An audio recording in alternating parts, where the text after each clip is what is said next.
So today I thought we could learn the Kakacūpamasutta, the simile of the soul. So it's a very famous discourse, I think. Um, and even if you've heard it before, it's good to hear again and again, honestly, because to actually practice what's in the discourse is very profound and not easy. So now let's begin by paying homage to the Buddha 3 times. You can do it in English. Sadhu, sadhu, sadhu. Homage to the Blessed One, the Worthy One, the Supremely Enlightened One. Homage to the Blessed One, the Worthy One, the Supremely Enlightened One. Homage to the Blessed One, the Worthy One, the Supremely Enlightened One. Sadhu, sadhu, sadhu. Nam Buddhaya. So as I said, today we're going to learn the simile of the soul. Majjhima Nikaya number 21. A link was sent out to everyone. Now, I think the value of this discourse is very special because in it, the Buddha teaches us how to react, how to practice when people speak to us. So in this human life, speech is a huge, crucial part of the way we live. So every day we're constantly talking, constantly interacting with people, at work, at home, with the family, or when we're out about doing whatever. We're constantly talking, right? And people are constantly talking to us. So speech is a very important part of human life. Now we can understand this too by, so a person who's deaf, say, so that's a major handicap in that person's life, right? They have a major disability and they're very limited in many ways as to how they can gain information, how they can learn about things. And the same for a person who's mute. So without being able to speak to other people, it's a huge handicap. That's a huge limitation on a person's life. So for us who can hear and speak well, in the Buddha's teachings we understand, we learn how to purify our speech. Now, what do you think? In this class, I would also like to have more of a discussion, so everyone can participate, and we can have. So there's Dhamma Sakhacha, discussion on the Dhamma. So we can participate in that too. Now, what do you think? So when people speak to us, they can speak to us in various ways, right? Now, can we do anything about that? Can we change the way other people speak to us? Is that the solution? No, we No, right? cannot, Bhante. We We cannot. can't change the way other people speak to us, but we can change the way we react.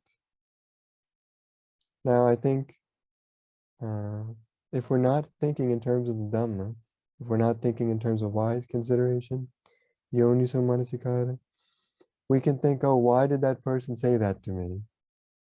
They should have spoken to me in a nicer way. Why are they being mean to me? Why did they have to scold me in front of everyone? Maybe you can think of your boss if your boss scolded you for some reason. Maybe you didn't even do anything wrong. So we can think that the person shouldn't speak to us in that way. We can get that idea. But that's not wise consideration. We should try to change our reaction to that speech.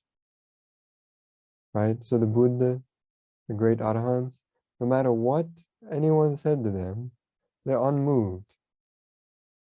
Right? They don't get upset. They don't get angry. Even the Buddha could just remain silent. I mean, we can understand, so the Buddha is our teacher. How amazing is the Buddha's restraint of his speech, the purification of his mind, to be able to patiently remain silent when someone's just berating you, shouting at you, angrily shouting at you. That's really a wonderful thing. And if we can try to practice that too, that's hugely beneficial for our life. So let's begin the discourse. Thus have I heard, on one occasion the Blessed One was living at Savatthi in Jeta's Grove, Anathapindika's park. Now on that occasion, the Venerable Molia Paguna was associating overmuch with nuns. He was associating so much with nuns that if any monk spoke dispraise of those nuns in his presence, he would become angry and displeased and would make a case of it. And if any monk spoke dispraise of the Venerable Molia Paguna in those nuns' presence, they would become angry and displeased and would make a case of it. So much was the Venerable Molia Paguna associating with nuns. So in the time of the Buddha, there was the Bhikkhu Sangha and the Bhikkhuni Sangha, right? The Sangha of monks and the Sangha of nuns.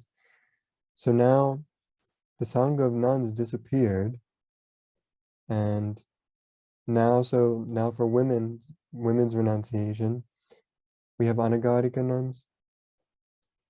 So in the Buddha's time, the community of monks and nuns, so there were a lot of monks, there were a lot of nuns.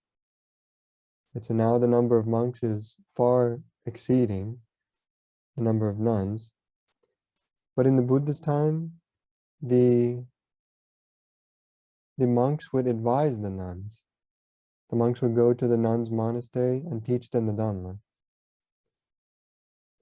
So now we should understand, monks and nuns they both renounced the household life, right?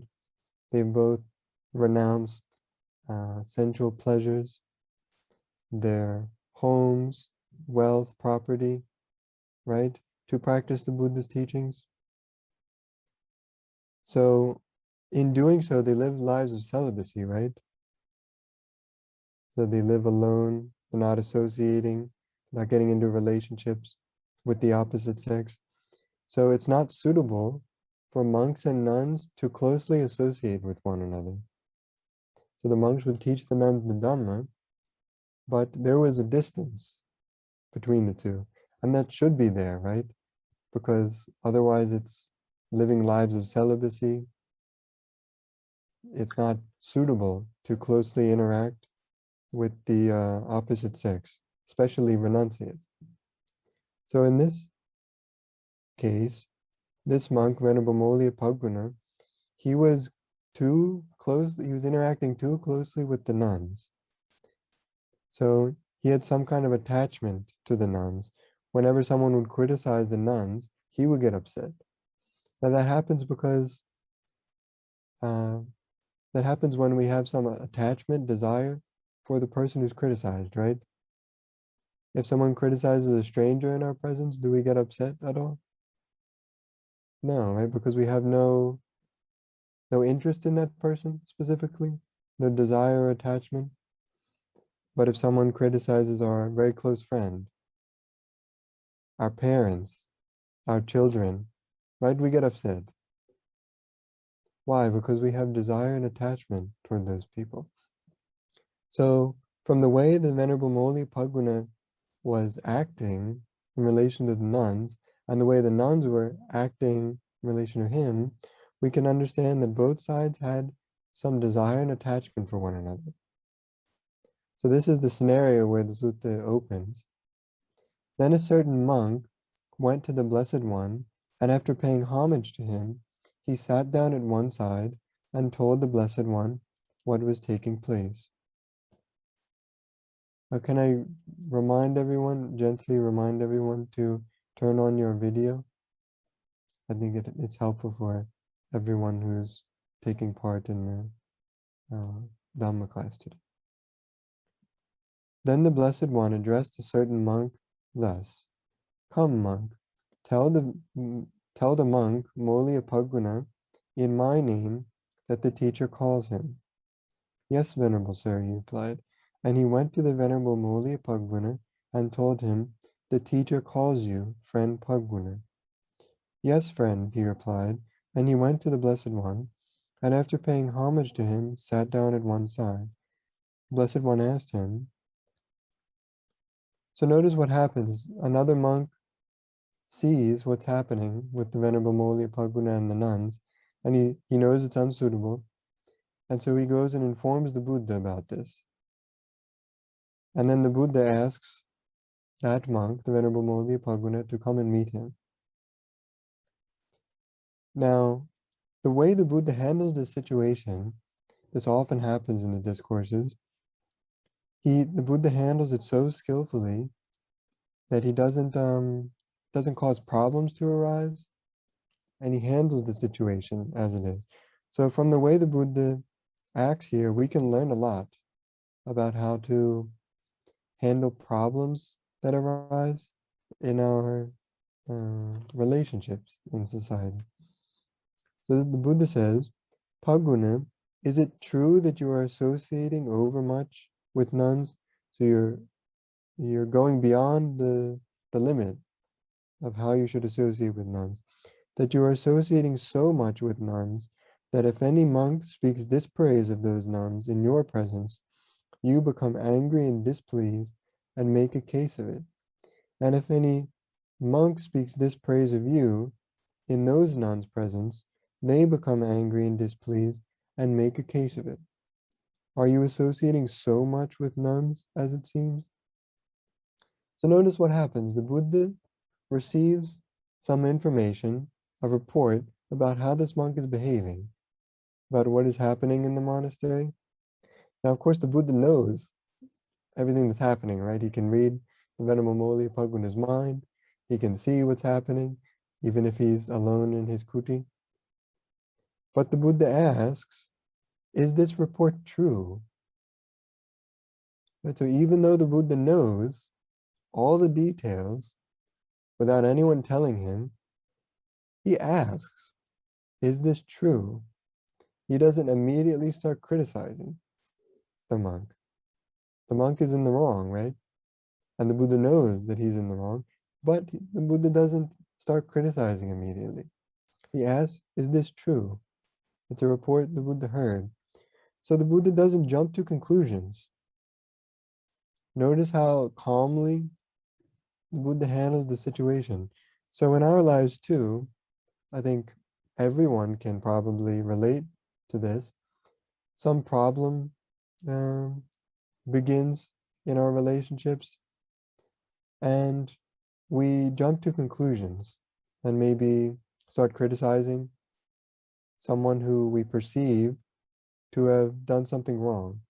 But later we find out that maybe that person didn't do anything wrong. Maybe we were wrong. Right? You can probably all relate to some kind of incident like that. And then so we feel bad afterward. So we needlessly scolded someone, maybe, needlessly got angry when we didn't need to, when we didn't understand all the information about what's happening. So it's best to patiently try and investigate and ask questions. Then we can address the situation more skillfully, more calmly, the way the Buddha does. So the Venerable Moliyapaguna affirms what the Buddha said. He says, yes, Venerable Sir. So he is doing that. He is behaving in that way. And the Buddha says, Paguna, are you not a clansman who has gone forth out of faith from the home life into homelessness? Yes, Venerable Sir. Paguna, it is not proper for you, a clansman gone forth out of faith from the home life into homelessness to associate overmuch with nuns. Now, actually, for monks, there's a precept, there are many precepts related to nuns, actually. But one precept is related to how often a monk can go to the nuns' monastery. So a monk can only go to the nuns' monastery without another monk, like without an accompanying man. So he can only go to the nuns' monastery if a nun is sick. So there are limitations on how much the monks can associate with nuns. So if this monk is associating too much with nuns, it can harm his virtue, actually. Do you understand? Now, then the Buddha advises him, therefore, if anyone speaks dispraise of those nuns in your presence, you should abandon any desires and any thoughts based on the household life. So I think we can here understand any desires and thoughts based on the household life. So in the household life, men and women begin relationships with one another, right? They get married, they have children, they live together. So those kind of intentions are the way the person would live in the household life. But for a monk who has left his home out of faith and ordained as a monk, it's not suitable to think in that way. So the Buddha is advising him, so the ways in which you would associate with a woman in the household life are not suitable for you as a monk. It's not suitable for you to even think in such a way in relation to the nuns. So if anyone speaks dispraise of those nuns in your presence, he shouldn't have any desire toward those nuns. And herein you should train thus, my mind will be unaffected, and I shall utter no evil words. I shall abide compassionate for his welfare, with a mind of loving kindness, without inner hate. That is how you should train Paguna. Now here we find in a lot of the Buddha's discourses, so in Pali the words are evang sikkhitabang, thus you should train, you should practice in this way. Now these words are very important actually. So we find short passages, when we read the discourses, short passages where the Buddha is giving direct advice to his disciples, direct advice to the monks. Do this, behave in this way, abandon this, practice this. Those are very important words. We should take special note of those. We should pay close attention to those words. Why? Now, this isn't just advice that a friend is giving us about a problem. This isn't just advice that our parents are giving us from their experience. This is advice from the Buddha.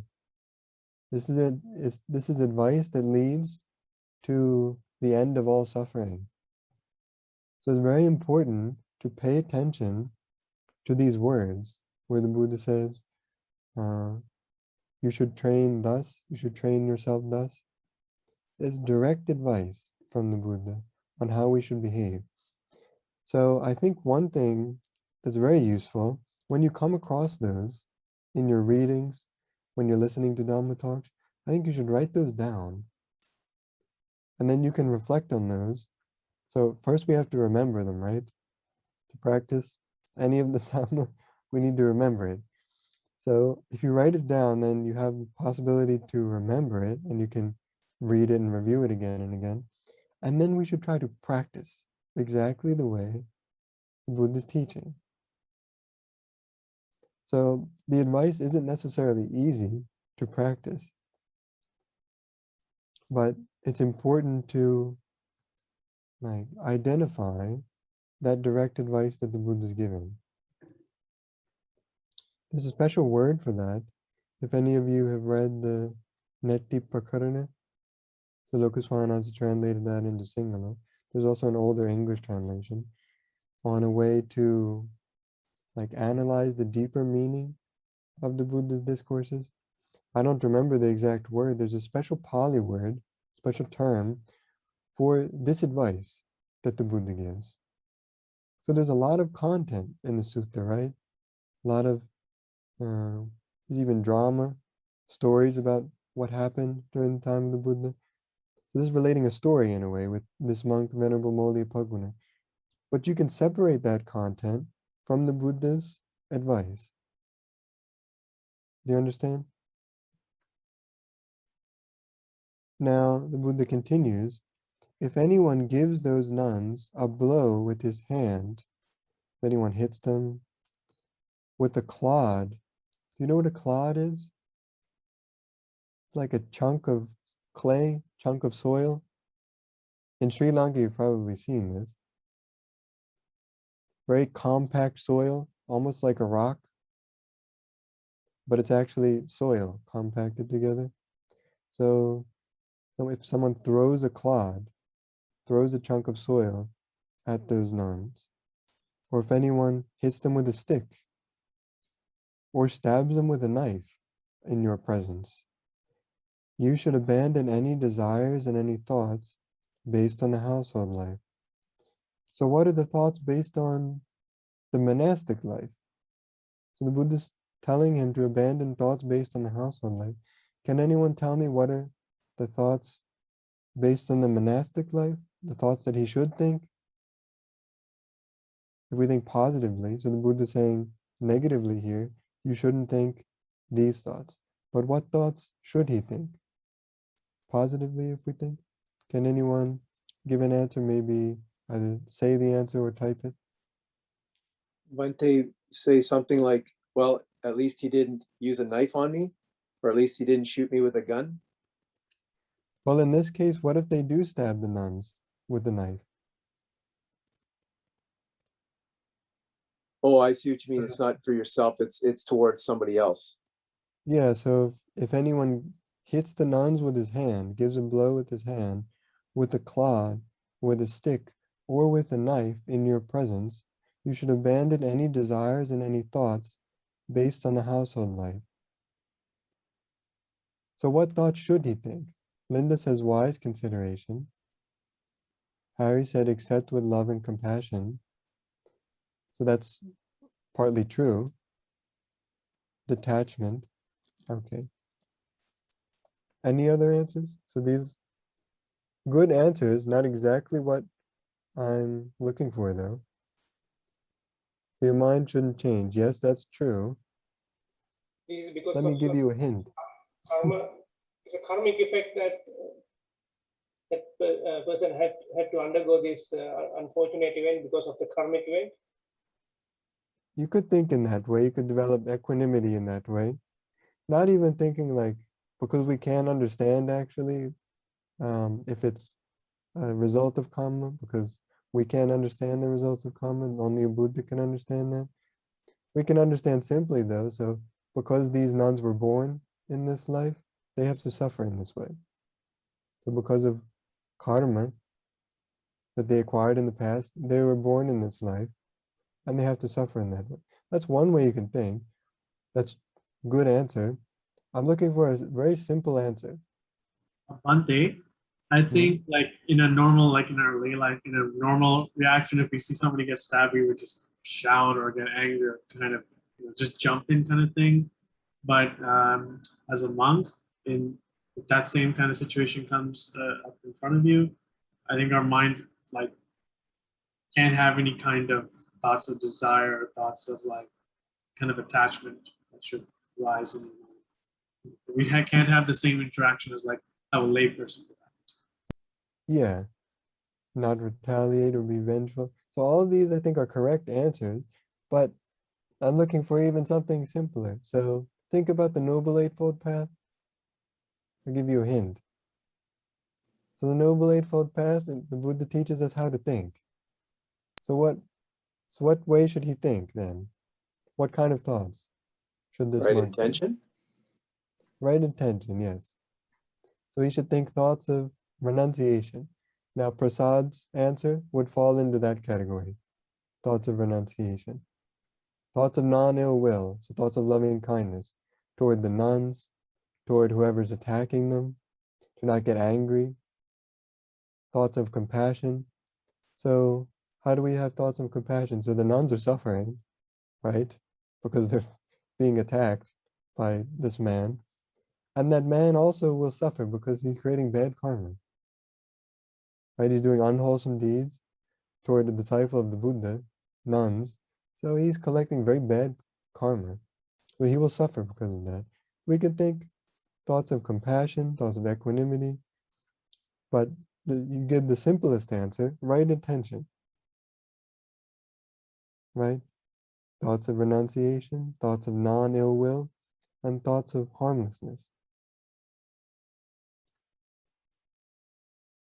And he should abandon thoughts of sensual desire, thoughts of ill will, and thoughts of harming, right?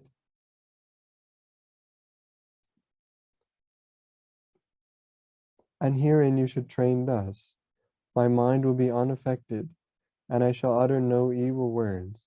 I shall abide compassionate for his welfare, with a mind of loving kindness, without inner hate. It's really, so this is the Buddha's target, right? This is the Buddha's advice he's giving for the Venerable Mauliyapaguna. We can see how exalted, how high is the Buddha's standard, right? Like Arjuna said, normally if we see something like that, we would get upset, maybe shout, try to intervene in some way. But here, so the monk is to train so that his mind is unaffected. He is not involved. He doesn't get mentally involved in the situation in terms of unwholesome thoughts.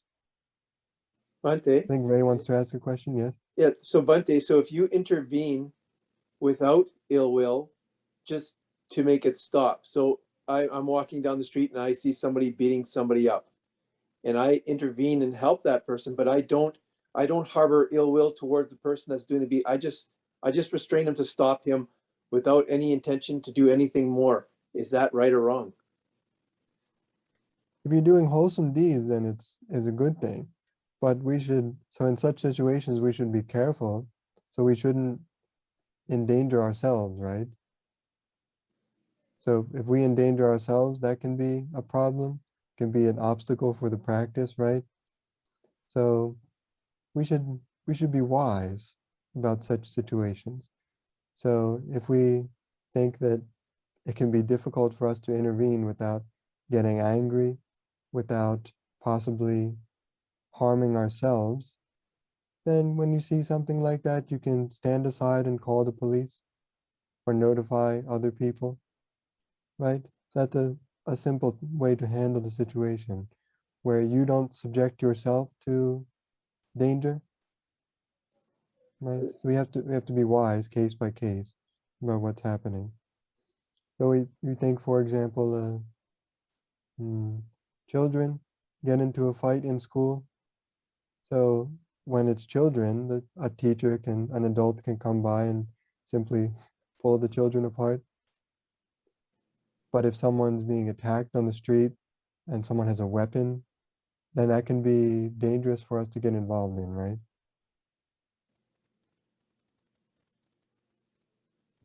The most important thing is protecting one's own mind, because we are all, so sabbe satta kammasaka, so we are all owners of our karma.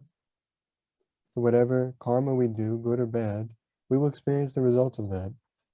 So we are all born to this world alone. We all grow old and fall sick alone.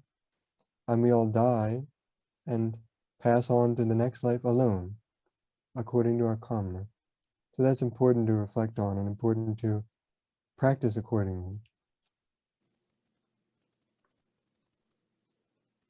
If anyone speaks dispraise in your presence, you should abandon any desires and any thoughts based on the household life. If anyone should give you a blow with his hand, with a clod, with a stick, or with a knife, you should abandon any desires and any thoughts based on the household life. And herein you should train thus. My mind will be unaffected, and I shall utter no evil words. I shall abide compassionate for his welfare, with a mind of loving kindness, without inner hate. That is how you should train Paguna. So now, the Buddha spoke about an external incident that's happening, right? So someone's attacking the nuns that he formerly had attachment to, right? But now the Buddha is giving the scenario. So if someone attacks you in this way, so if someone punches you, hits you with a stick, stabs you with a knife, how should you behave? So you shouldn't get angry. You should train so your mind is unaffected, and you shall utter no evil words. I shall abide compassionate for his welfare. It's really amazing. The Buddha is teaching. Buddha teaches his disciples, even when they're being attacked by someone, to develop compassion toward that person, to develop loving kindness for that person. You can see, so the path traveling in samsara and the path leading to liberation from samsara, they're worlds apart, right?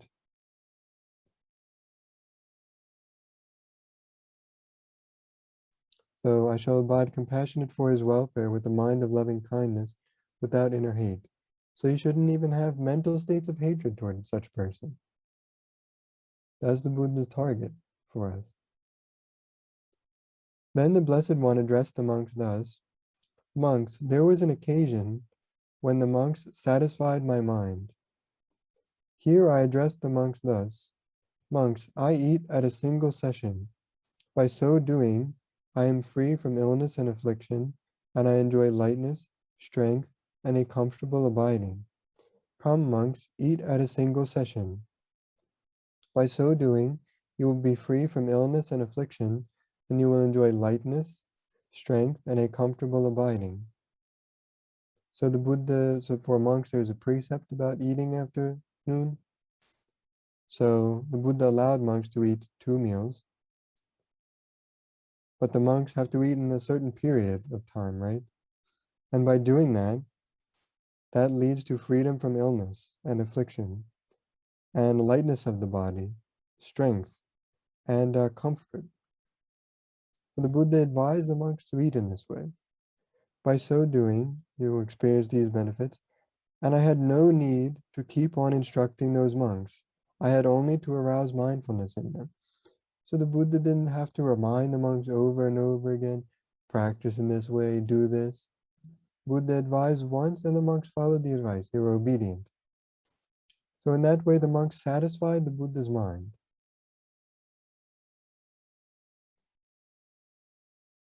Suppose there were a chariot on even ground at the crossroads, harnessed to thoroughbred horses, waiting with goad lying ready, so that a skilled trainer, a charioteer of horses to be tamed, might mount it, and taking the reins in his left hand and the goad in his right hand, might drive out and back by any road whenever he likes. So this is the way the Buddha is disciplining the monks. The Buddha is like the skilled charioteer, and he can direct the monks in whatever way he wishes.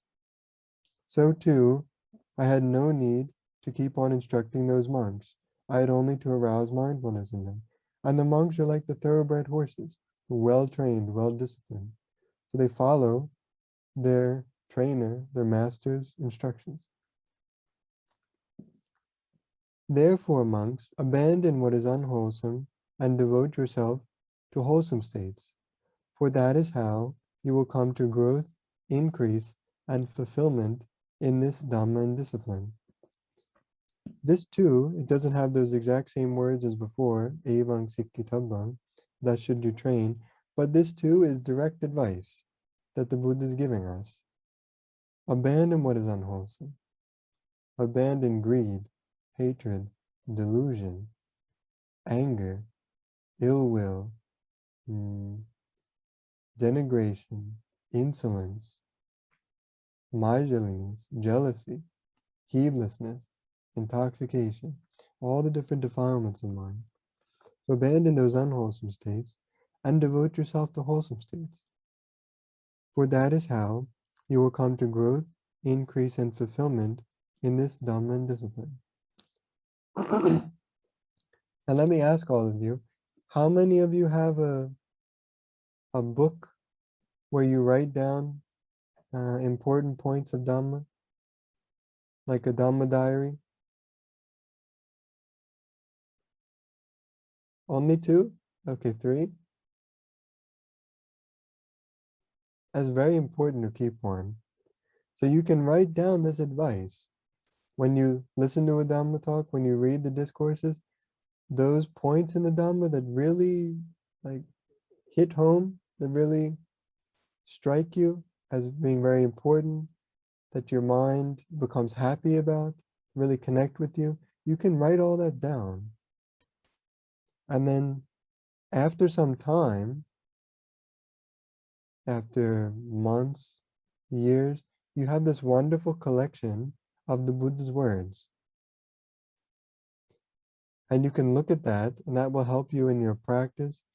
That will help you when you're sad. That's Kalyana Mitta. That's a noble friend for you.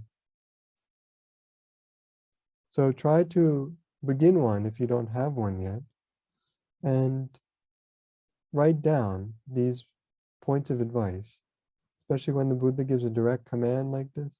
I think it's very important. We can review that. Are we practicing this? Are we actually behaving the way the Buddha says? Then the Buddha gives a simile.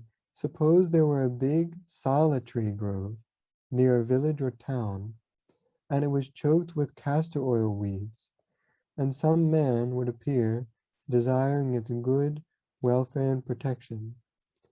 So the trees are overrun by weeds. So the weeds are harmful for the trees, right? They prevent the trees from reaching their full potential. He would cut down and throw out the crooked saplings, so the malformed trees, he would get rid of those that rob the sap, and he would clean up the interior of the grove and tend the straight, well-formed saplings. So the crooked saplings are like unwholesome states, and the straight saplings are like wholesome states. So we need to remove the unwholesome states, the crooked trees, and we need to tend the good trees so that they can grow even further. And in that way, the solitary grove later on would come to growth, increase, and fulfillment. So too, monks, abandon what is unwholesome and devote yourself to wholesome states, for that is how you will come to growth, increase, and fulfillment in this Dhamma and discipline. Now, before we begin the second part of the discourse, any questions thus far?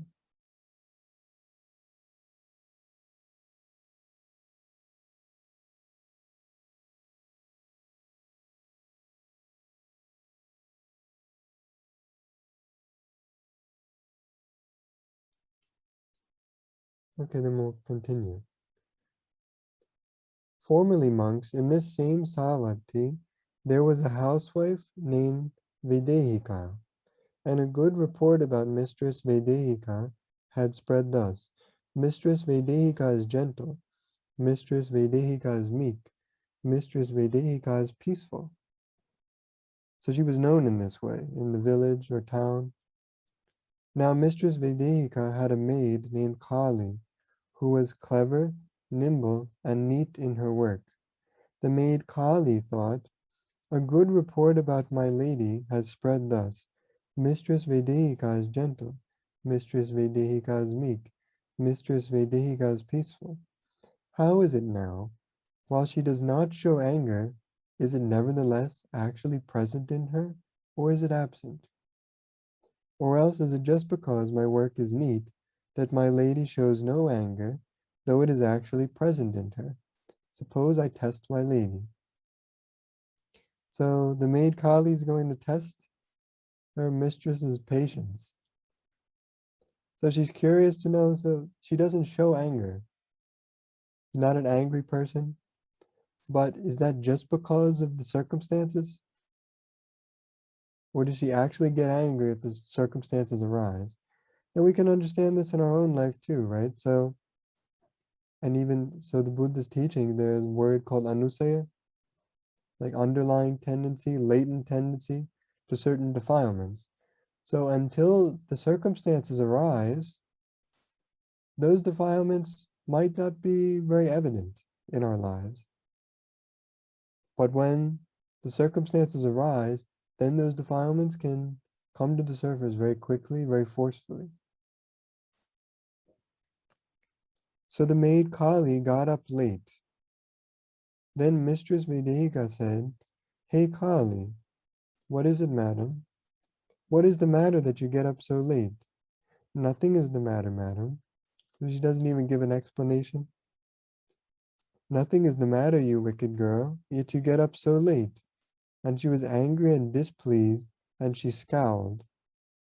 Then the maid Kali thought, "The fact is that while my lady does not show anger, it is actually present in her, not absent. And it is just because my work is neat that my lady shows no anger, though it is actually present in her, not absent. Suppose I test my lady a little more." So we all have a limit, right, for our patience. The expression in English, like "you're testing my patience," approaching my limit of the ability that I'm able to endure.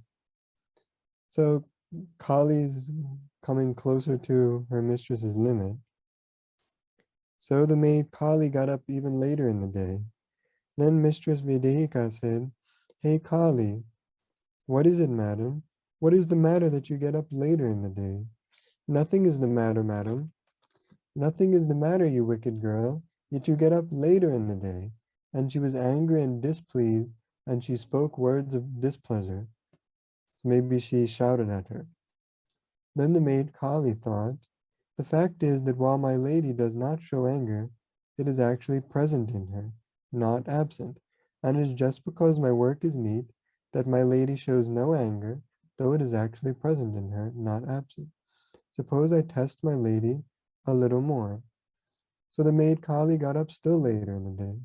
Maybe she's supposed to get up at 5 in the morning, and at this time she's getting up like 10 or something. Then Mistress Vedika said, "Hey Kali, what is it, madam? What is the matter that you get up still later in the day?" "Nothing's the matter, madam." "Nothing is the matter, you wicked girl, that you get up still later in the day." And she was angry and displeased, and she took a rolling pin, gave her a blow on the head, and cut her head. Why? Because she got up late in the day. It was a very small matter, actually, right? But Mistress Vedika got so angry that she took a rolling pin and she hit her on the head with it. Then the maid Kali, with blood running from her cut head, denounced her mistress to the neighbors. So she went outside the house. Maybe she's walking through the streets now. "See, ladies, the gentle ladies work. See, ladies, the meek ladies work. See, ladies, the peaceful ladies work. How can she become angry and displeased with her only maid for getting up late? How can she take a rolling pin, give her a blow on the head, and cut her head?" Then later on, a bad report about Mistress Vedika spread thus: "Mistress Vedika is rough. Mistress Vedika is violent. Mistress Vedika is merciless." So her reputation changed, right? Now, reputation is one of the Attaloka Dhamma, right? The 8 worldly conditions. So gain and loss, fame and disrepute, blame and praise, pleasure and pain. So we experience all of these as changing conditions. Right? So even the Buddha did not escape blame. Even people blame the Buddha, even though nothing the Buddha did was blameworthy. We'll criticize the Buddha. So even the Sangha of monks would acquire a bad reputation at some times. Right? We receive things in our life, we gain things, and we lose things. Maybe we get a new car and it gets stolen one day. So when we experience these 8 worldly conditions, we should try to practice so that our mind is unaffected. we don't get attached to the positive side, and we don't get depressed when the negative side comes to our lives. So for Mistress Vedika, before she had a good reputation, and later that reputation disappeared. Now she's a bad reputation. Now the Buddha gives this simile in relation to a monk. So too monks, some monk is extremely gentle, extremely meek, extremely peaceful, so long as disagreeable courses of speech do not touch him. But it is when disagreeable courses of speech touch him that it can be understood whether that monk is really kind, whether he's really gentle and really peaceful. So a monk behaves in such a way that he looks very gentle and peaceful. But that can just be because of the circumstances. Just like Mistress Vedika. But if someone speaks to the monk in a disagreeable way, maybe scolds him, shouts at him, gets angry at him, or says something in dispraise of him, then you can really tell if he's gentle and kind and peaceful. Because then the circumstances for defilements have arisen, right? So then you can really see if he has those qualities or not. I do not call a monk easy to admonish who is easy to admonish and makes himself easy to admonish only for the sake of getting robes, alms food, a resting place, and medicinal requisites. So a certain monk is easy to admonish. He's obedient to the Buddha's words or the senior monk's words just because he wants to receive material things. I do not, so Buddha doesn't call such a monk easy to admonish. Why is that? Because that monk is not easy to admonish. So he actually doesn't have that quality, nor makes himself easy to admonish when he gets no robes, alms food, resting place, and medicinal requisites. So then when he doesn't receive those material things, then you can tell whether he's actually obedient or not, whether he's actually easy to admonish or not, whether he follows the Buddha's advice or not. But when a monk is easy to admonish and makes himself easy to admonish because he honors, respects, and reveres the Dharma, him I call easy to admonish. Therefore, monks, you should train thus.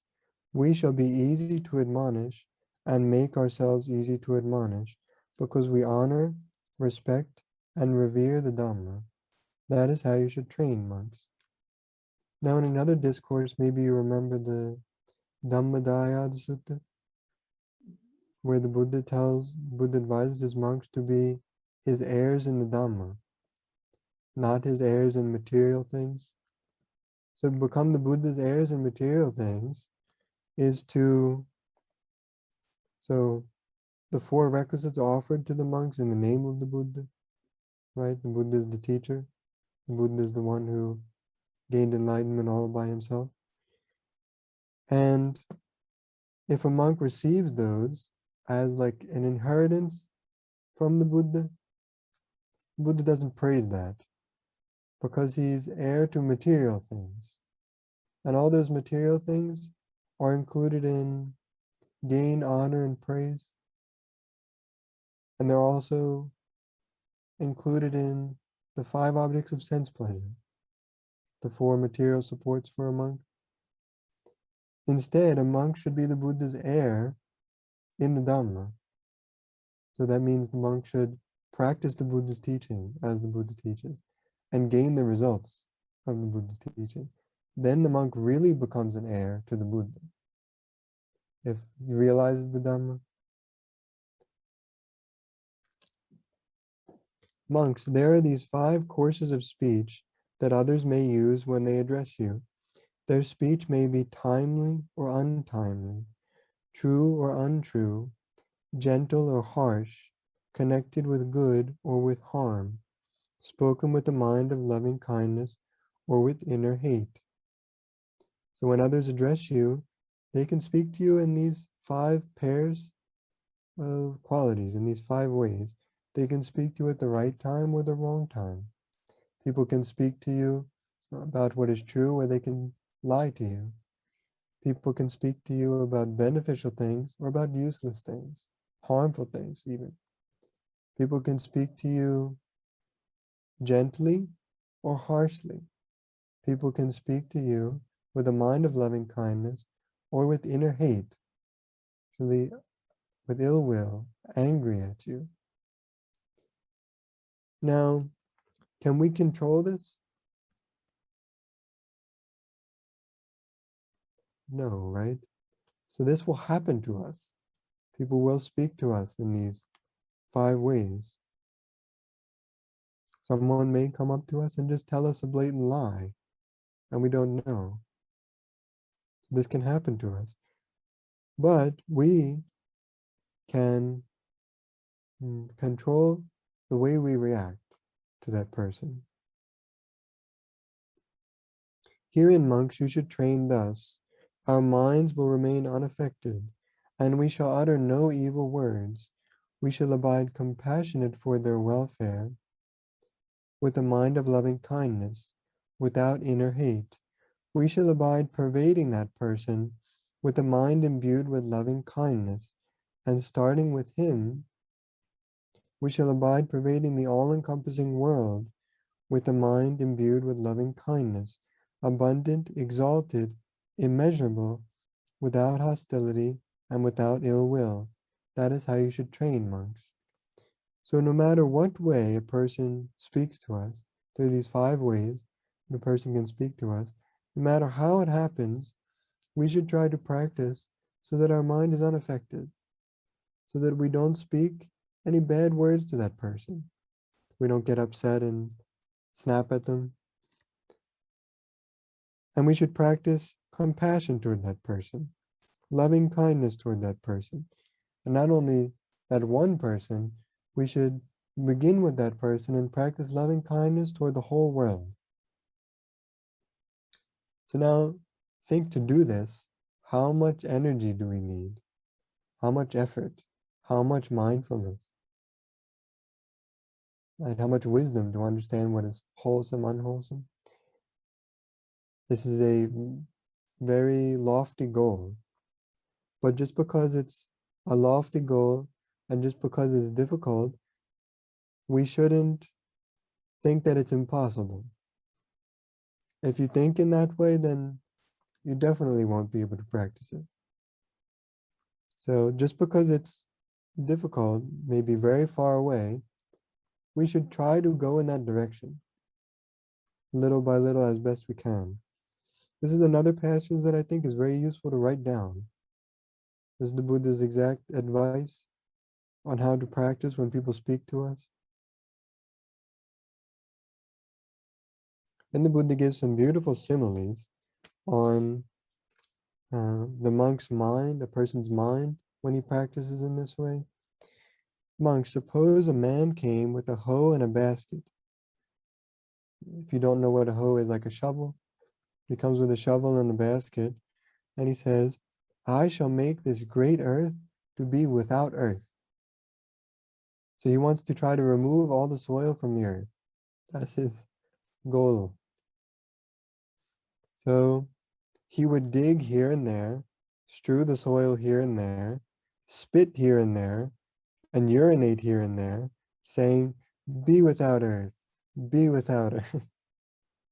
What do you think, monks? Could that man make this great earth to be without earth? Could he remove all the soil from the earth by behaving in that way? No, Venerable Sir. Why is that?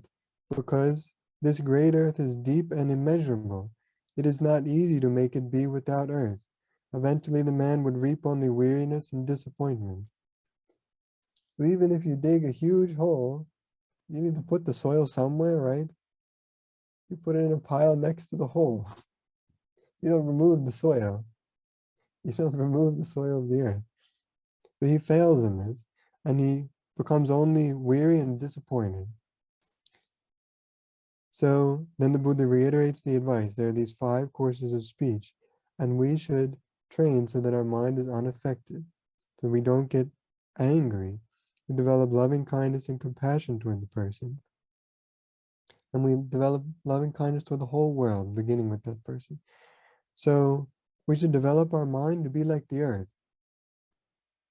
It's unaffected. You can't accomplish the task that the man is trying to do here. No matter what way someone speaks to us, if we're unaffected like the earth, that is the way to practice. And the Buddha gives another simile. Monks, suppose a man came with crimson, turmeric, indigo, or carmine.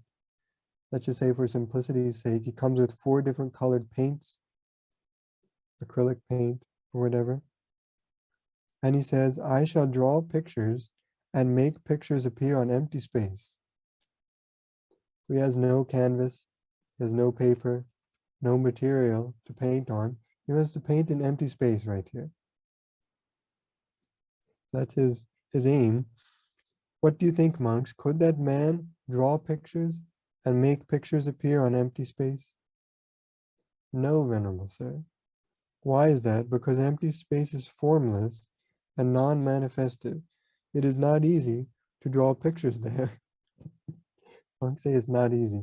It's not easy to draw pictures there or make pictures appear there. Eventually the man would reap only weariness and disappointment. So he can't accomplish what he's trying to do. He can't draw pictures in space. He fails.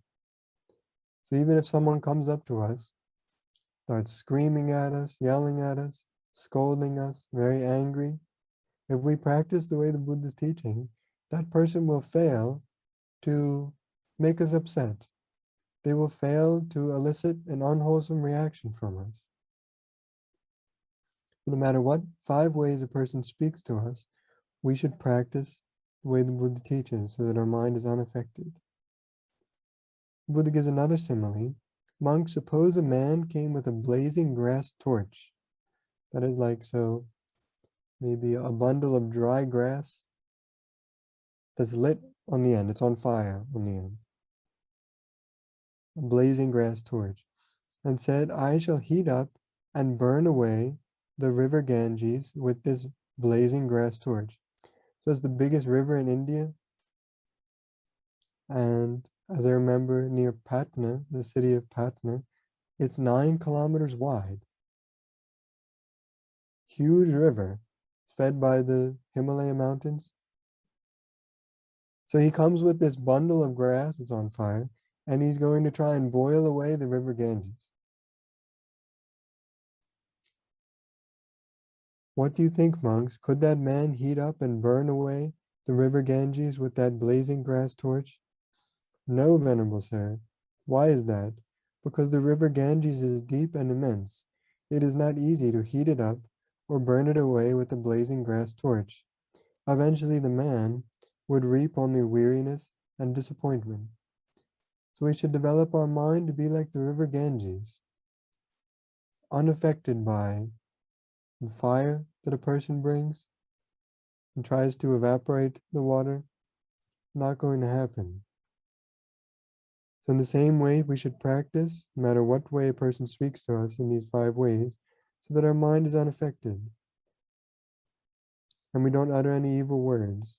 And starting with that person, we abide pervading the all-encompassing world with a mind similar to the river Ganges, abundant, exalted, immeasurable, without hostility and without ill will.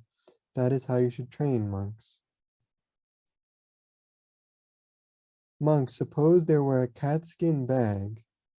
So I don't know if we have these now, but just think of a very fine, smooth leather bag. So the bag was rubbed, well rubbed, thoroughly well rubbed, soft, silky, and rid of rustling, rid of crackling. There's no cracks in the leather, very smooth all throughout. So the man comes to this bag and he says, I'm going to make it rustle and crackle. So old leather, if you've seen, it will crack, and when you bend it, it can make a sound. So he's trying to make this leather do that. So he comes with a stick or a potsherd, like a piece of a broken pot, and he's touching his bag. He's trying to make it rustle and crackle. So could the man accomplish that? No, Venerable Sir. Why is that? Because that catskin bag is rubbed, thoroughly well rubbed, soft, silky, and rid of rustling, rid of crackling. It's a very smooth leather bag. So he's not going to be able to make it rustle or crackle. Eventually the man would reap only weariness and disappointment. So too, monks, there are these 5 courses of speech that others may use when they address you. This is also important to remember, if you can, to memorize these. Their speech may be timely or untimely, true or untrue, gentle or harsh, connected with good or with harm, spoken with a mind of loving kindness or with inner hate. So there's a positive side to all of these, right? And a negative side. When others address you, their speech may be timely or untimely. When others address you, their speech may be true or untrue. When others address you, their speech may be gentle or harsh. When others address you, their speech may be connected with good or with harm. It may be beneficial or harmful, what they're saying. When others address you, their speech may be spoken with a mind of loving kindness or with inner hate. So inside, that person may be angry when they're speaking. You may not be able to see it, but inside that person might be angry. Herein, monks, you should train thus. Our minds will remain unaffected. See how over and over again the Buddha says the same advice in this discourse? Our minds will remain unaffected, and we shall utter no evil words. We shall abide compassionate for their welfare, with a mind of loving kindness, without inner hate. We shall abide pervading that person with a mind imbued with loving kindness, and starting with him, we shall abide pervading the all-encompassing world with a mind similar to a catskin bag, similar to the earth, empty space, the river Ganges, a catskin bag, smooth leather bag.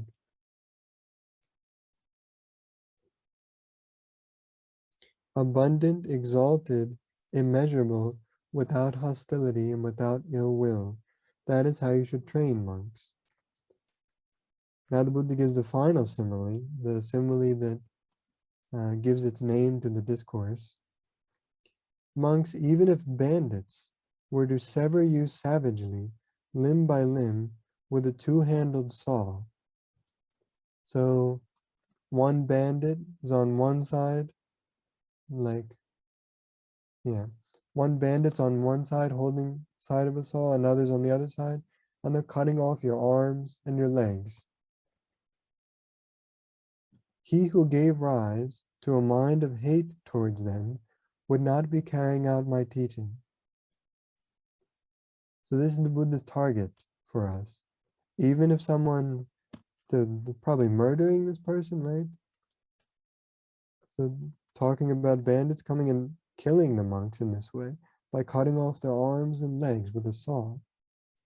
So even if you get angry at that person at that moment, you would not be carrying out my teaching. So you're not practicing the Buddha's teachings if you get angry at such a moment. Herein, monks, you should train thus. And the Buddha reiterates the same advice on how to practice. To have the mind unaffected, do not get angry, to practice loving kindness toward that person, and beginning with that person to practice loving kindness toward the whole world. Monks, if you keep this advice on the simile of the saw constantly in mind, if you think about this all the time, often recollect it, maybe multiple times a day, do you see any course of speech, any way someone could speak to you trivial or gross that you could not endure. So trivial, maybe someone comes up to you and makes a sarcastic comment, makes a hurtful comment, but they speak in a, like they speak softly, and they speak in a way that, like, it hints at something mean. So that can be a trivial way that someone can speak to you. Or gross, someone can come up to you and just start shouting in your face, screaming at you. That can also happen, right? So do you see any course of speech, if you think about the simile of the saw constantly, do you see any course of speech, trivial or gross, that you could not endure? No, Venerable Sir, the monks replied. Therefore, monks, you should keep this advice on the simile of the saw constantly in mind. That will lead to your welfare and happiness for a long time. So here again, the Buddha is giving a direct command to his disciples. Do this. Practice in this way. So we should also, this is also something to write down, I think, and to keep in mind. So we should also try to practice in this way. And when we read the Buddha's advice, we should reflect too, am I actually doing this? The Buddha says to often think about the simile of the saw that will lead to your welfare and happiness for a long time. So do we do that? Do we often think about it? And it can be helpful to like create a schedule for your own practice of the Dharma. Okay, before going to work, I'm going to reflect for a minute or two about certain things. The Buddha advised all of his disciples to reflect on 5 things, right? I'm subject to aging, I'm subject to sickness, I'm subject to death. I will be separated from everyone and everything that is pleasing and agreeable to me. All my relatives, friends, loved ones, all my possessions. One day I will be separated from all of them. And I am the owner of my karma. Whatever karma, good or bad, I do, I will experience the result of that. So the Buddha's advice is to often reflect on that. So we need to think, am I doing that? Am I practicing what the Buddha said? And if we're not, we should try to come up with a way to do so. So if you think maybe like 3 times a day, maybe before work, in the middle of the day, and after coming home, you can have a few minutes, 5-10 minutes at minimum, where you can reflect on things that the Buddha teaches us to think about. So and then that way, that mindset is there. So if you do this before going to work, right? You can imagine the results. If your boss scolds you for some reason, maybe for something you didn't do, maybe for something that you don't deserve any scolding. But we can be scolded for things that we don't deserve, right? That can happen. So someone can speak to you at work in one of these 5 ways, all negative even. But if we think about the simile of the saw, that will lead to our welfare and happiness. We will be able to patiently endure that speech, right? We should try to practice the way the Buddha said. That is what the Blessed One said. The monks were satisfied and delighted in the Blessed One's words. So that's the end of the discourse. Now let me ask you a question. In this discourse, the Buddha teaches us how to react to other people's speech, right? But conversation is 2 ways. So can anyone tell me how we should speak to other people? If this is the way we should react when other people speak to us, how should we speak to other people?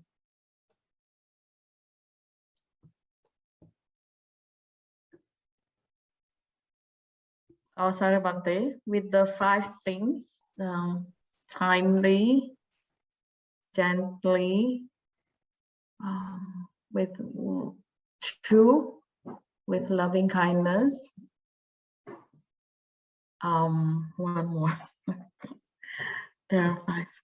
And beneficial. Beneficial. Connected with good, yes. You should try to memorize those. So in another discourse, the Buddha in Subhasita Vacha, so the well-spoken speech, the Buddha teaches that speech with 5 factors is subhasita, is well-spoken, no dubbhasita, not badly spoken, anavajjacha, is blameless. You can't find faults in that speech. Ananuvajjacha vinyunam, and it's beyond reproach by wise people. So wise people can't criticize speech with 5 factors, is well-spoken, is not badly spoken, and is blameless speech. Speech that has 5 factors. It's timely, what is said is true, spoken in a gentle way, what is spoken is beneficial, connected with good. It's spoken with a mind of loving kindness.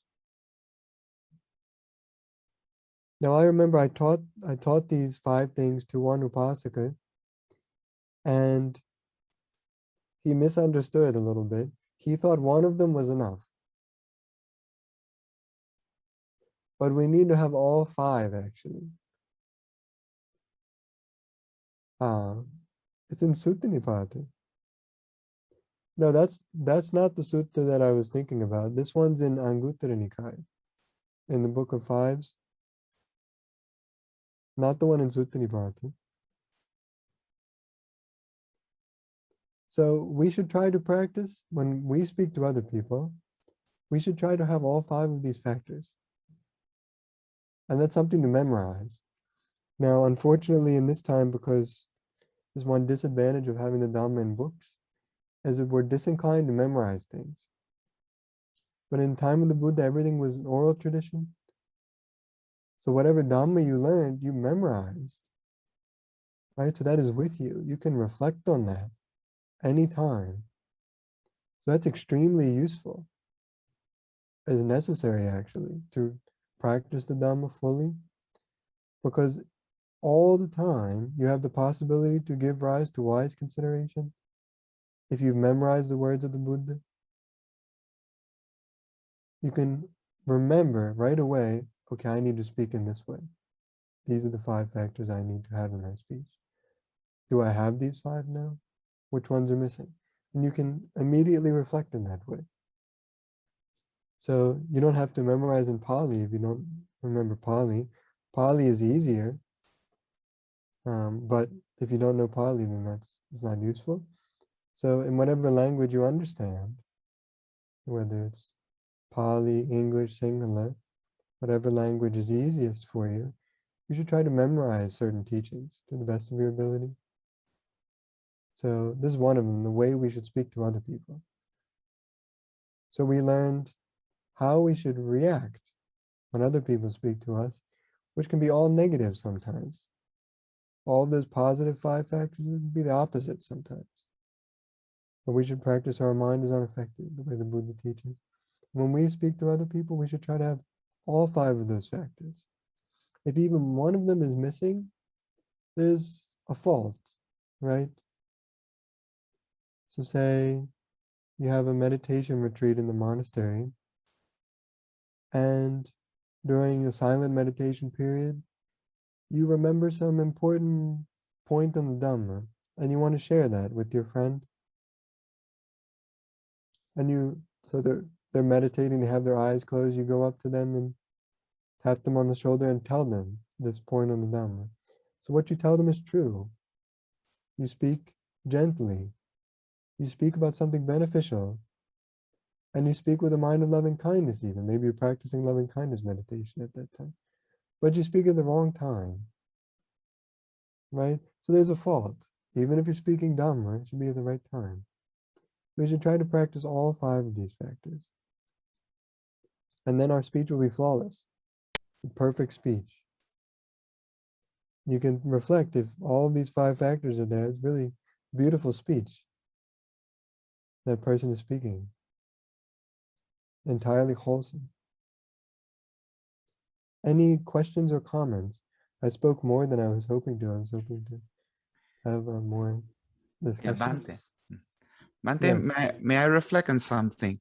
I understand that Buddha talks about this simile of the soul. Definitely, it's it's too that idealistic to accept the truth, right? So if somebody, you know, is trying to tear you apart with a saw, and Buddha says we have to be mindful, okay, to be you know, unaffected.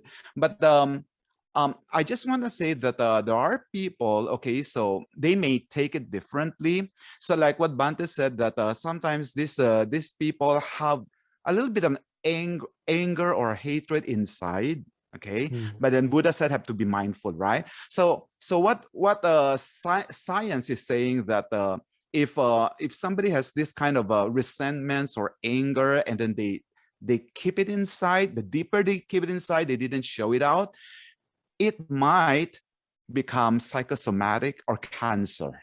Okay, so that is what I've heard. Science is saying that. So they tell us, instead of putting it inside, deep inside, and not, instead have to release it. And of course, if we release it, Buddha says, now karma, okay, and these things will happen. All right. So this is one reflection I want to hear from Bante. Now, of course, the second one is what everybody says, that if anybody harms you, then how true is it that an eye for an eye, a tooth for a tooth? Okay, so there's that saying. Yeah. So, sadhu, Bante. Okay, so that's an old idea. Even Sigmund Freud had that idea that you need to release emotions. That was back in, Sigmund Freud was like early 1900s, I think. Yeah, because That of was like, repression, repressed. yeah, right. So and he had the idea of sublimation. So it was like 120 years old, maybe, that idea. But in the Buddhist teachings, so Buddha teaches us to prevent unarisen, unwholesome states from arising. We should make an effort to prevent unarisen, unwholesome states from arising. You can do that by practicing sense restraint. And then if unwholesome states do arise, so anger, hatred arises in the mind, we should make an effort to abandon that, to remove that. So because scientific thinking doesn't know deeply about wholesome, unwholesome, the techniques for developing wholesome thoughts, wholesome states, the techniques for abandoning unwholesome states, as is taught in the Buddhist teaching. So people don't know the way to abandon the unwholesome states. They don't know the way to get rid of them. So loving kindness meditation is the way. So practicing loving kindness meditation, the Buddha taught, is the way to abandon ill will. So when ill will arises in the mind, the way to abandon that is to practice loving kindness. Now, it might not be easy, but that is the way, rather than expressing our actions through body or speech. So as I think, so that can harm our virtue, actually. So thoughts of ill will don't break precepts, right? Just thoughts. But if we act on that, and let's say like kill an animal, killing a person is an extreme example, but like according to that psychological thinking, that is a way of releasing the anger, right? But is that a solution? Right? Is killing really a solution to get rid of the anger? No, anger can arise again too, right? So yes. But the thoughts itself. So for example, the person, you know, the thoughts, although he didn't act it out, but the thoughts itself and the intention would create karma, right? I mean, there is already That's a karma, and there is an effect. So the thoughts that Bante was saying, that not acting out is not may not what Buddha wants us to do, right? But then the thing is, that thing's there, and then we keep it inside, we didn't release it. So where will the unwholesome thoughts go then? What we should do, but we shouldn't keep it inside. That's the thing. We shouldn't keep it inside. We shouldn't release it. We shouldn't do Where will it either. go? Evaporate in air? Well, it's impermanent, right? It arises based on a cause. Okay. So we need to remove the cause. We need to develop wise consideration instead. So we're thinking about loving kindness as wise consideration. I mean, to let go, just let go everything. If you can do it in that way, but the Buddha specifically taught to remove ill will, you should practice loving kindness. So there are specific meditations, specific ways of thinking that oppose certain defilements. So I don't know if any of you looked at this, in the Anguttara Nikaya, it's very condensed in the Sutta Pitaka, in the translation, even in the Pali, it's very condensed, but there's very deep meaning in, it's called the Lust and So Forth repetition series in Bhikkhu Bodhi's translation. At the end of every chapter in the Anguttara Nikaya, except the first, there's a very condensed section of hundreds of suttas, sometimes even thousands, I think, where the Buddha teaches certain methods for removing certain defilements. There's a lot of really profound information in those discourses, but it's difficult to see because they're so condensed. So to remove ill will, the Buddha teaches to practice loving kindness. And the Buddha also teaches that you should abandon an unwholesome thought in the same posture without changing postures. So that's the Buddha's target for effort. That's the kind of effort we should put in. Now, it's of course not easy, very difficult to do. And unwholesome thoughts, thoughts of ill will, do collect karma. So I can't say, because I don't have a realization of karma and its results, but those findings that people can develop cancer by harboring unwholesome thoughts, so that can be a karma vipaka, possibly. In this life, I can't say, it's possible though. So we shouldn't keep it inside, because then we're just accruing more bad karma, right? And there's the possibility that the actions can erupt in bodily and speech, in bodily actions and our speech. So we should try to make an effort to abandon it. And the Buddha uses the words, so uppannanam papakanam akusalanam dhammanam, so arisen, evil, unwholesome states, pahanaya, for the abandonment, to abandon, arisen, evil, unwholesome states, chandang janeti.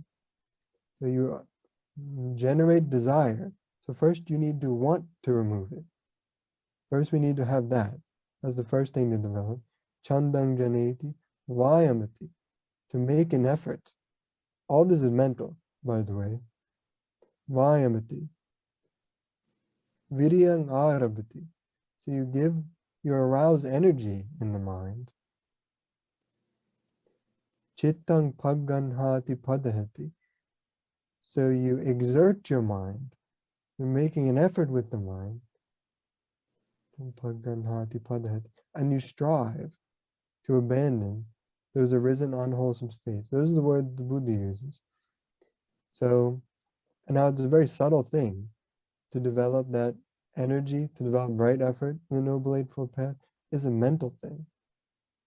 And the Buddha's target is to abandon unwholesome states as they arise in the same posture. So if you have time, I don't know how much free time everyone has these days with the pandemic, but you can do a little experiment for yourself. If an unwholesome state arises while you're walking and you have free time to do this, try to just continue walking and remove that unwholesome state while you're walking without changing posture. So don't sit down, don't stand still, don't lie down. Try to remove it while you're walking, if it arises while you're walking. And then you can maybe get some personal experience what this means, right effort. So that's the Buddha's answer for Bhante, that question. Yeah. I heard one time, I can't remember where I heard it, is and it sort of stuck with me, like bad intention is like a muscle. If you don't exercise it, then it doesn't get stronger. The less you work it, the weaker it gets. So if you have a bad intention, go with the other way to make that stronger and to make the intention weaker. Yeah, so that maybe I think Sanghabodhi Bhante taught you the Vitakka Santana Sutta, the sutta on removing unwholesome thoughts. So that idiom is present there. Buddha teaches that as one method. You should, instead of thinking of the unwholesome thought, you should think in opposite, a wholesome thought. So one way, say anger arises in the mind, ill will. So instead of thinking thoughts connected with ill will, they're thoughts, right? Ultimately, so this person did this wrong, this person is such and such, this person harmed me in this way, whatever, or maybe thoughts about external situation, political situation, whatever, and you get angry. So instead of thinking those thoughts over and over again, remember those thoughts are impermanent. The contact is impermanent. Maybe you hear something. You hear some words, and because of those words you get angry. Now that's ear contact happened, right? The ear, a sound, and ear consciousness came together with ear, so the meaning of the three is ear contact, and because of that a painful feeling arose, maybe. Because of that you got angry. But to think about it over and over again, now mind contact is arising. Right? Those words aren't there anymore. The ear has disappeared. The sound has disappeared. Ear consciousness disappeared. Ear contact has disappeared. The feeling born of ear contact has disappeared. So now you're thinking about the thoughts in the mind and prolonging that unwholesome state. So we can think about an opposite quality instead. Think about loving kindness. Or another way, as Ray said, is to not pay attention to the thoughts, to try to like forget them. And the Buddha's simile for that was to like relaxing one's posture. So a person who's walking, they can think, oh, this is tiring to continue to walk, and then they stand still. It's like taking a break, resting. And then even standing still, there's some kind of like, that's also tiring after some time, right? Can't stand still for a very long time. Then you sit down, and sitting down is more relaxing. And then even that can become tiring after some time, and then you lay down. So we can, that simile is related to a different technique. So we can try to not pay attention to the thoughts, and we can also try and calm the thoughts down. That's the simile the Buddha used. I think you can review that discourse. I think it's discourse number 20 in the Majjhima Nikaya. And you can see how the Buddha teaches techniques of removing unwholesome thoughts. I think Dilum wants to ask a question. Swaminathan, Yes. Swaminathan, may I ask a question? Yes. Swaminathan, there's so much hidden defilements. So much hidden defilements that will not come to the surface until the right conditions come in effect, right? So, Yeah. Swaminathan, is there any like a test you can do, like instead of waiting till the particular situation occurs, can you do it to yourself to sort of see whether this defilement is there? Because definitely the defilement is there. So I mean, I think the karma and kamarag and particular insect non-returner, right? So anagami state, until up to anagami state, the people will be having these defilements.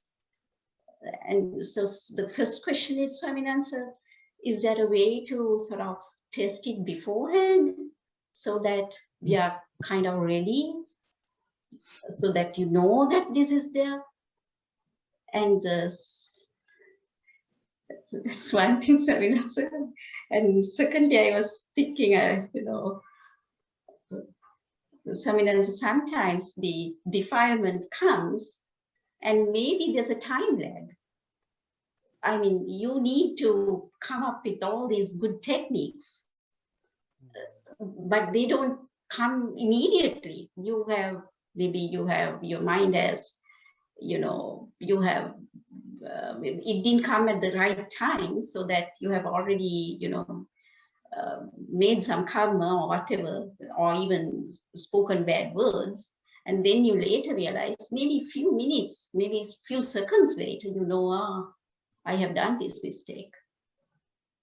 I So, think I'll answer your second question first. So for that, we should develop mindfulness and wisdom. okay. So if we have the mindfulness to see what's happening in our mind, right, then we can recognize what kind of state has arisen. And we should develop wisdom to recognize whether it's wholesome or unwholesome. Right? So I think those are two of the biggest problems that we face. So unwholesome states arise, but we're not mindful of the fact that they're actually there. That's a lack of mindfulness, and maybe seconds go by, minutes go by, maybe it can even, we've acted, and then later on, maybe days later, we realize what has happened. So that's a deficiency in mindfulness, actually. Okay. So for that, we should try to develop the 4 establishments of mindfulness. Yes. So what I think what you're talking about would fall under Chittanupassana, contemplation of the mind. So to recognize one's own state of mind. So is lust present or not? So when anger is present, you can recognize that it's present. When it's not present, you recognize that it's present. And you're aware of what's going on in your own mind. So I remember a simile of that. A monk who, like, his mindfulness there may be a delay of his mindfulness arising, but a monk who has developed effort, as soon as his mindfulness arises, then he abandons the thought right away. There can be that lag, as you said. So I think we should develop 3 things. We should develop mindfulness, wisdom, and effort too. And your first question, I think I told the story about in Sri Lanka this happened. The monk who thought he was an arahant for many years, but he actually still had defilements, and one of his pupils had become an arahant, and his pupil knew that his teacher wasn't an arahant, though he was thinking he was. He was self-deception. So, no, we can't do this test, but just as an example. So that monk had psychic powers, the monk who thought he was an arahant. So his student told him, okay, now create an elephant. So he creates an elephant that's over there. And then the student says, okay, now have the elephant charge at us. So now, okay, so the elephant is now charging at him. Then he gets scared. So then only he realized that he had that defilement. But like you said, the circumstances for it to arise, he didn't see them. The defilements were there, right? But he didn't recognize them. When the circumstances arise and he saw in his own experience that defilement arising, then he knew he wasn't an arahant. So I don't think we can do that test. No, and I think we are still far away. I think the particular simile you're talking about is probably that Bhante has, has experienced some of the fruits, maybe at least the first stage of enlightenment. It's not good to ask that question of a monk. So, well, I think I can answer a little more. I don't know about really testing the certain defilements. I think best thing to do is develop wisdom, because I think the problem would be that the defilements are arising, defilements are there, but we don't recognize them as defilements. So that would come under wisdom, right? To understand what is wholesome and unwholesome. So we learned, I think you were there in the simile of the cloth, discourse on the simile of the cloth. So in that sutta, the Buddha describes the 16 upakilesa, 16 defilements of mind. So we should learn about those in detail so that we can recognize them when they arise in our life. Otherwise, we might not recognize them, and we might think that we're actually thinking correctly, engaging in wise consideration, but we're actually fooling ourselves. So that's the nature of ignorance. Even in the time of the Buddha, there were people who thought they were fully enlightened.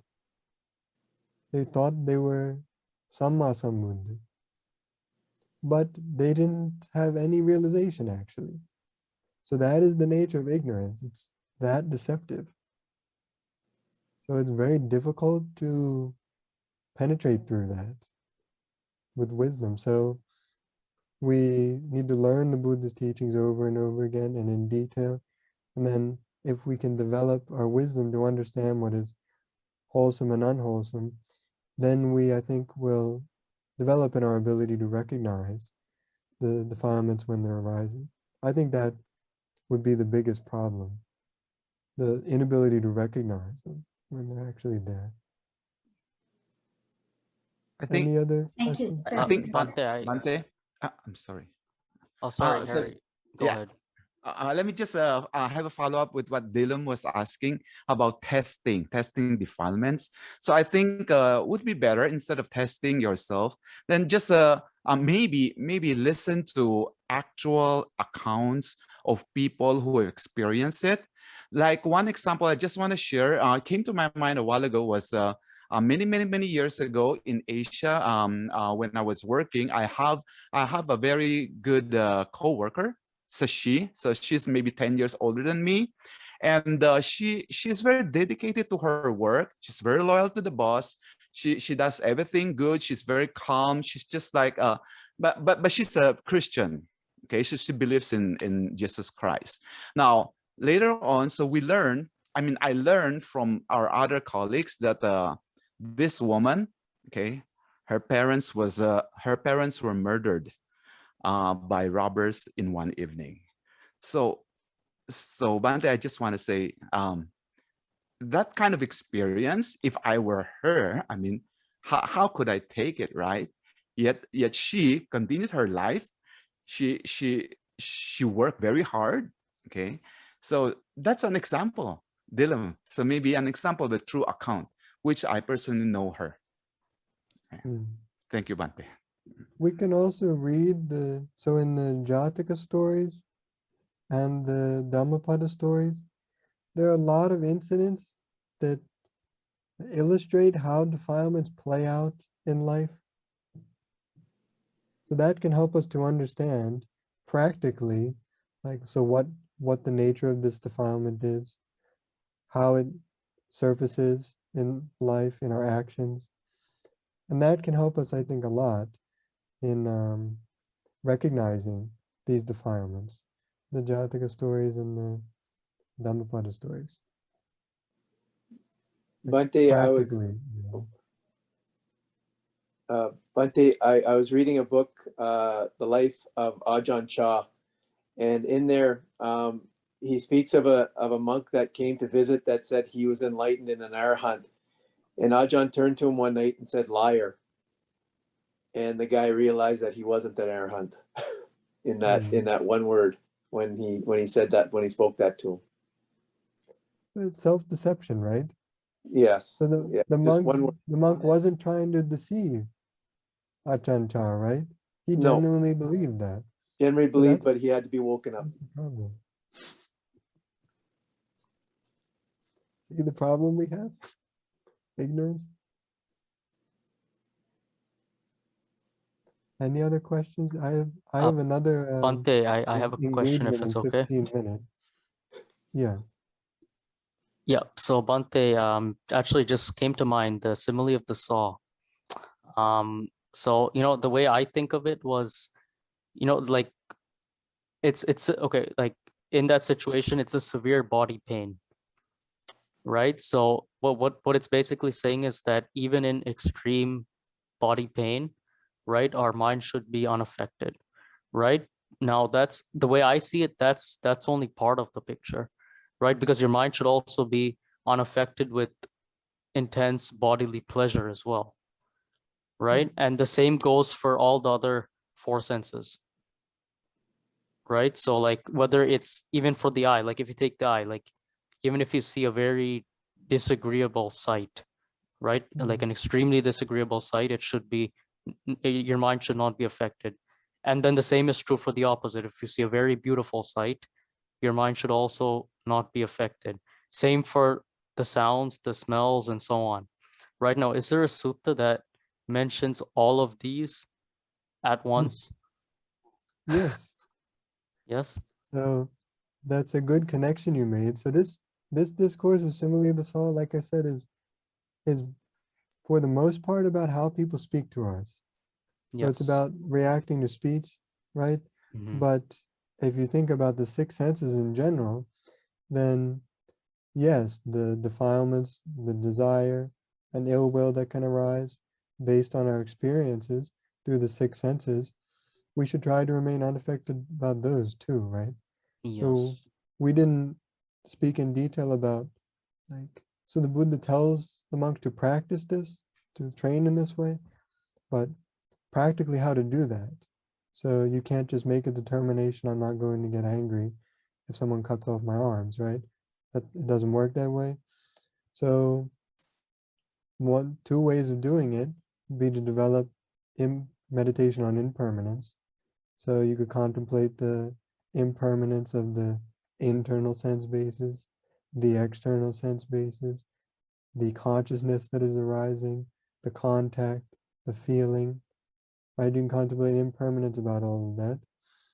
You can contemplate someone speaking to you, the impermanence of the ear, the impermanence of the sound, the ear consciousness, the ear contact, and a painful feeling that arises if someone's scolding you. That's one way of removing the defilements. Another way is to practice mindfulness of the body. And the Buddha taught that one benefit of that is that one is able to endure these disagreeable words. There's a benefit of practicing mindfulness of the body, developing mindfulness of the body. So those are practically what we need to do. We can practice those things.